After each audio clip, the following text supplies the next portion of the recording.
बिस्मिल्लाहिर्रहमानिर्रहीम। अस्सलाम वालेकुम नाज़रीन, मैं हूं अहमद फवाद और आप देखते हैं मुझे मेरे यूट्यूब चैनल और फेसबुक पेज पर। नाज़रीन, आज तारीख है 18 अप्रैल और दिन है सोमवार का। एक बड़ी ब्रेकिंग न्यूज़ के साथ आज की इस व्लॉग में आपकी खिदमत में हाजिर हुआ हूं। शहबाज हुकूमत के पास 48 घंटे रह चुके हैं। इस वक्त नवाज लीग खुद इस मामले के ऊपर गौर कर रही है कि असम्बलियाँ तहलील करने के बाद नए इलेक्शन में जाया जाए, क्योंकि तमाम के तमाम जो उनके एतिहादी थे, जो भानुमती का कुंबा था, वो तो उनको ब्लैकमेल कर ही रहा है, लेकिन दूसरी तरफ शहबाज शरीफ जो हैं वो भी उनको अब ऊपर से होकर मिल रहे हैं। आसिफ जरदारी, MQM, इसके बाद मौलाना फजल रहमान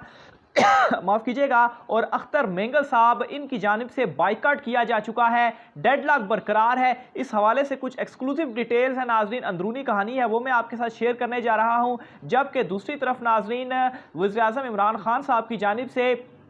सहाफ़ियों से मुलाकात की गई है और उस मुलाकात में बड़ी अहम गुफ्तगू इमरान खान साहब की जानिब से की गई और उस गुफ्तगू के अंदर कुछ अहम राज जो हैं वो खोले गए हैं। कुछ एक्सक्लूसिव डिटेल्स हैं, वो भी आज की इस इलाके में मैं आपके सामने रखने जा रहा हूं। सबसे पहले नाज़रीन, ये जो इस वक्त मौजूदा इम्पोर्टेड हुकूमत है, इस हवाले से कुछ तफसीलात जो है वो मैं आपके सामने रखता चलूँ। इस वक्त नाज़रीन मामला ये है कि पीपल्स पार्टी की जानिब से काबीना में जो शमूलियत थी उससे इनकार किया गया और आइनी ओहदे जो थे वो मांगे गए। अब नाज़रीन दूसरी तरफ से जो नवाज लीग है, शहबाज शरीफ जो हैं, उनकी जानिब से क्या जो दोगलापन है वो किया जा रहा है। सबसे पहले तो नाज़रीन पीपल्स पार्टी की जानिब से ये मौक़िफ़ है कि नून लीग ने उन्हें जो आइनी ओहदे हैं वो देने से इनकार कर दिया है। यानी कि पीपल्स पार्टी की जानिब से, जो कि पिछले व्लॉग में भी मैंने आपको डिटेल्स बताई थी, 4 गवर्नर उन्होंने मांगे थे, चेयरमैन सेनेट, इसके अलावा स्पीकर का ओहदा उनकी जानिब से मांगा गया था, इसके अलावा सदर का ओहदा उनकी जानिब से मांगा गया था। तो साफ तौर पर इनकार इस वक्त पीपल्स पार्टी को हो चुका है, यानी कि कोई आइनी ओहदा उनको इस वक्त नहीं दिया जा रहा और फोर्स किया जा रहा है कि आप काबीना में शामिल हों, क्योंकि ये जो मौजूदा इम्पोर्टेड हुकूमत है इसका बोझ शहबाज शरीफ उठाने के लिए तैयार नहीं है। दूसरे नंबर पर नाज़रीन ये एक चाल चली गई है नून लीग की जानिब से कि पहले तो ये चीज़ तय पाई कि आइनी ओहदे पीपल्स पार्टी का कहना है कि उनके पास होने चाहिए, लेकिन पीपल्स पार्टी ने क्या, नून लीग ने क्या किया, वो जाकर अब पीपल्स पार्टी से कहती है कि चेयरमैन सेनेट के लिए हम इसहाक डार का जो नाम है वो तजवीज़ कर रहे हैं, उन्हें चेयरमैन सेनेट बनाया जाए। अब ये जो मामला था, ये एक जब डिस्कशन हुई तो उस वक्त पीपल्स पार्टी की जानिब से ना इस चीज़ के ऊपर कहकहे लगाए गए, बल्कि हैरानी इस हवाले से भी जाहिर की कि इसहाक डार जो कि इस वक्त मफरूर भी हैं और दूसरा उन्होंने अभी तक हल्फ भी नहीं लिया और वो आकर चेयरमैन सेनेट बनेंगे। और सबसे बढ़कर नून लीग ने यह कहा कि अगर आपको चेयरमैन सेनेट का ओहदा चाहिए तो आप अदालत से जाकर फैसला लें। यानी कि जो इलेक्शन हुआ था चेयरमैन सेनेट का, उसमें जो कुछ वोट मुस्तरद किए गए थे, उसके बाद यूसुफ गिलानी साहब जो थे वो गए इस्लामाबाद हाई कोर्ट, वहाँ से भी जो ये मामला था वो ख़त्म किया गया, यानी कि इलेक्शन को बरकरार रखा गया। और अब ये कहा जा रहा है नून लीग की जानिब से कि आप अब एक और दरख्वास्त लेकर जाएं सुप्रीम कोर्ट में, और अगर सुप्रीम कोर्ट वो जो रूलिंग थी उसको ख़त्म करके आपके जो वोट है उनको एक्सेप्ट करती है और फिर अगर आप चेयरमैन सेनेट बनते हैं तो फिर ठीक है, हम आपको चेयरमैन सेनेट नहीं बना रहे। तो ये साफ इनकार हो चुका है और पीपल्स पार्टी इस वक्त शदीद गुस्से में भी है। ना सिर्फ पीपल्स पार्टी, दूसरी तरफ JUI फे जो है, मौलाना फजल रहमान की जो वीडियो है वो कल आ चुकी, उस हवाले से मैं डिटेल्स कुछ आपको बता चुका हूं। लेकिन दूसरी तरफ मौलाना फजल रहमान को सदारत से तो इनकार हुआ ही हुआ है। डिप्टी स्पीकर का जो ओहदा था जो कि मौलाना फजल रहमान के पास जाना था, वो ओहदा भी अब नून लीग उनको नहीं दे रही, बल्कि अपना नून लीग का जो रहनुमा है उसका नाम तजवीज़ कर दिया है कि अब डिप्टी स्पीकर जो है ये नून लीग का जो बंदा है वो बनेगा। मौलाना फजल रहमान की जानिब से वाज़े ये तंबी कर दी गई है कि आप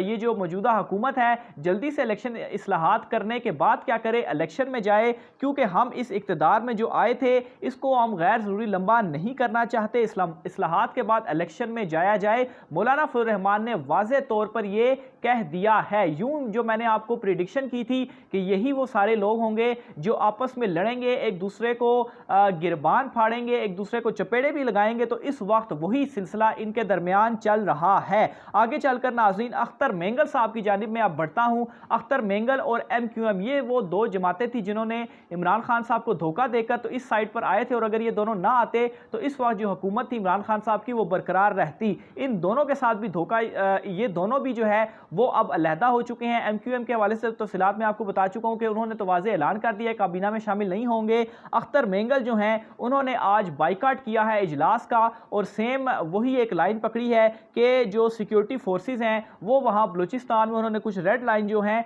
वो क्रॉस की हैं, और ये चीज़ कहने के बाद उनकी जानिब से वॉकआउट असेंबली से किया गया। और इससे पहले मोहसिन दावड़ और अली वजीर जो हैं उनकी जानिब से भी कुछ इसी तरह के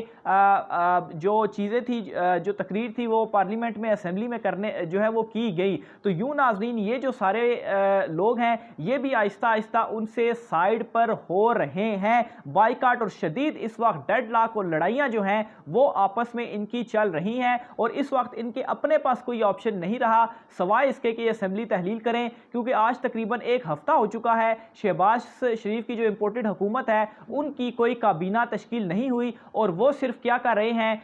वही जो एक मेयर के काम होते हैं, कभी वो जाते हैं मेट्रो बस मंसूबा और वहाँ पर जाके मुआयना करते हैं, कभी वो किस जगह पर जाते हैं और कभी वो किस जगह पर जाते हैं, और सिर्फ यही वो काम कर रहे हैं। अभी तक कोई स्टेप उनकी जानिब से नहीं लिया गया, और ले भी तो कैसे, वो कुछ कर भी नहीं सकते। अभी तक जो काबीना है वही तश्कील नहीं दी गई, और विदाउट काबीना वफाकी हुकूमत का जो तस्वुर है वो नहीं होता। तो यूं नाजरीन एट द एंड 48 घंटे दिए गए हैं शहबाज शरीफ को पीपल्स पार्टी और मौलाना फजल रहमान की जानिब से कि कोई फैसला लें, नहीं तो मामलात बिगड़ जाएंगे। तो ये नाज़रीन इनके पास एक डेडलाइन आ चुकी है। इसके बाद अगर ये भी अलहदा हो जाते हैं एक दूसरे के साथ तो जाहिर सी बात है फिर तो कोई ऑप्शन ही नहीं है। फिर ये जो इनके इमरान खान साहब ऑलरेडी इस्तीफे दे चुके हैं और इनके पास यही ऑप्शन है कि ये भी अब इलेक्शन के अंदर जाएं। लेकिन दूसरी तरफ खैर देखते हैं कि ये अब इकट्ठे रहने के लिए अब मजीद जो है वो क्या करते हैं। इसके अलावा नाज़रीन इमरान खान साहब की जानिब से आज एक बहुत ही अहम जो मुलाकात है वो सहाफ़ियों से की गई है और उसमें कुछ अहम इंकशाफात, कुछ अहम राज जो हैं वो इमरान खान साहब की जानिब से किए गए हैं। कुछ चीज़ें जो है वो मैं आपके सामने जो है वो रखता हूँ। सबसे पहले जो चीफ इलेक्शन कमिश्नर हैं सुल्तान सिकंदर राजा साहब, उनका हवाले से उन्होंने ये इंकशाफ किया है कि जब अपोजिशन और अच्छा उनका नाम मैं भूल रहा हूँ, सुल्तान सिकंदर राजा साहब, मैं उनका नाम मैं गालिबन भूल रहा हूँ। बहरहाल जो चीफ इलेक्शन कमिश्नर साहब हैं उनके हवाले से एक रेफरेंस जो है वो इमरान खान साहब की जानिब से कहा गया है कि जो सदारती रेफरेंस हैं वो हम इनके खिलाफ लेकर आएंगे, क्योंकि जो हल्का बंदियों वाला मामला है वो इन्होंने बहुत ज़्यादा डिले में लेकर गए हैं। और अब जब इनको इलेक्शन का कहा गया तो ये बाउंड है कि 3 महीने के अंदर इलेक्शन करवाइए, लेकिन ये सुप्रीम कोर्ट में जाकर कहते हैं कि 7 माह से पहले हम इंतखाबात नहीं करवा सकते। इसके अलावा और एक और जो चीज़ चीफ इलेक्शन कमिश्नर साहब के हवाले से इनकी जानिब से इमरान खान साहब की जानिब से कही गई वो ये था कि जब अपोजिशन और हुकूमत इन दोनों के दरमियान डेडलॉक था चीफ इलेक्शन कमिश्नर के नाम के ऊपर, तो उस वक्त एस्टेब्लिशमेंट की जानिब से ये जो नाम था वो तजवीज़ किया गया और कहा गया कि ये बहुत अच्छा बंदा है जिसको परस्यू किया गया और चीफ इलेक्शन कमिश्नर जो है वो लगाया गया। यानी कि इमरान खान साहब की जानिब से ये इंकशाफ किया गया है कि मौजूदा चीफ इलेक्शन कमिश्नर साहब जो हैं इनको एस्टेब्लिशमेंट के कहने के ऊपर लगाया गया, यानी कि एस्टेब्लिशमेंट ने इनका नाम दिया चूंकि डेडलॉक बरकरार था और इनके नाम के बाद फिर इनकी तैनाती वहां पर की गई। इसके अलावा जस्टिस कासी वाइस ईसा साहब के हवाले से भी एक बहुत अहम इंकशाफ जो है उनकी जानिब से किया गया और वो ये था कि जो सदारती रेफरेंस इनके खिलाफ जो एक भेजा गया था सुप्रीम कोर्ट में, ये जो रेफरेंस था, ये जो सारा मामला था, ये भी वजीर कानून जो है फरूख नसीम साहब उनके कहने के ऊपर ले जाया गया और उनका ये कहना था कि इनकी कुछ जायदादें जो हैं वो बैरून मुल्क में मौजूद हैं, जिसकी वजह से ये रेफरेंस, ये जो मामला था सारा सुप्रीम कोर्ट में भेजा गया। ये जो रेफरेंस था वो नहीं लाना चाहिए था और उनकी कोई जो एक रंजिश है वो किसी के साथ भी कोई ज़ाती रंजिश नहीं है। बहरहाल फरूख नसीम साहब के कहने के ऊपर उनकी जानिब से ये जो काम था वो किया गया। इसके अलावा एक और जो अहम तजवीज़ इमरान खान साहब की जानिब से अभी जो अगले के लाहे अमल होगा उस हवाले से उन्होंने कहा कहा कि पंजाब और KPK में जो इस्तीफ़ों वाला मामला है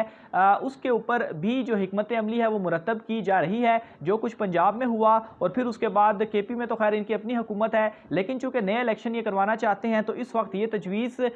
ये जो मामला है इसके ऊपर भी हिकमत अमली तय की जा रही है कि कब जो इस्तीफ़े हैं वो देने हैं या इस्तीफ़े नहीं देने। फिर इसके अलावा दौरा रूस के हवाले से इमरान खान साहब की जानिब से बड़ी अहम जो चीज़ है वो कही गई वो ये थी, और ख़ास तौर पर जो इस वक्त सब कह रहे थे कि दौरा जो रूस है वो इमरान खान साहब ने वो सोलो फ्लाइट लेते हुए उनकी जानिब से दौरा रूस किया गया। बहरहाल इस हवाले से उनकी जानिब से कहा गया कि दौरा रूस पहले तो तय हो चुका था, लेकिन जिस वक्त वो फिर जंग वाला यूक्रेन और रूस की जो जंग वाला मामला वो सामने आया, उस दौरान भी एक दिन कबल जब या सुबह के वक्त जाने से पहले जो है वो जनरल बाजवा साहब से ये चीज़ दोबारा पूछी गई कि ये जो दौरा रूस है इस हवाले से आपका क्या जो मौक़िफ़ है, और इसके ऊपर जवाब ये मौसूल हुआ कि जो एक उनकी जानिब से पहले भी डिसीजन था और अब भी यही है कि ये जो दौरा है वो होना चाहिए। यानी कि आर्मी चीफ साहब की जानिब से भी ये चीज़ जो है, ये बात जो है वो कही गई कि मतलब तमाम तर जो लोग थे आर्मी चीफ और मौजूदा हुकूमत जो है वो इस दौरे के ऊपर एक पेज पर थी और तमाम की मुशावरत से ये जो दौरा है वो किया गया। बहरहाल इस वक्त जो हालात चल रहे हैं, एक तो आर्मी चीफ साहब की जानिब से भी जो कल एक बयान सामने आया, स्टेटमेंट सामने आई कि नए इलेक्शन की जानिब गामजन है, उसके बाद ये जो सारा कुंबा इस वक्त लड़ चुका है भानुमती का, और फिर इमरान खान साहब के कुछ बयानात, तो ये तमाम तर इसी जानिब जा रहे हैं कि इलेक्शन की तैयारी पकड़ लें, इलेक्शन अब किसी वक्त भी अनाउंस हो सकते हैं, और इस हवाले से जो नेक्स्ट 48 घंटे हैं वो बहुत ज़्यादा अहम होने जा रहे हैं। राय का साथ कमेंट बॉक्स में लाजमी कीजिएगा। आज के व्लॉग से मुझे इजाज़त दीजिए। अल्लाह हाफिज़।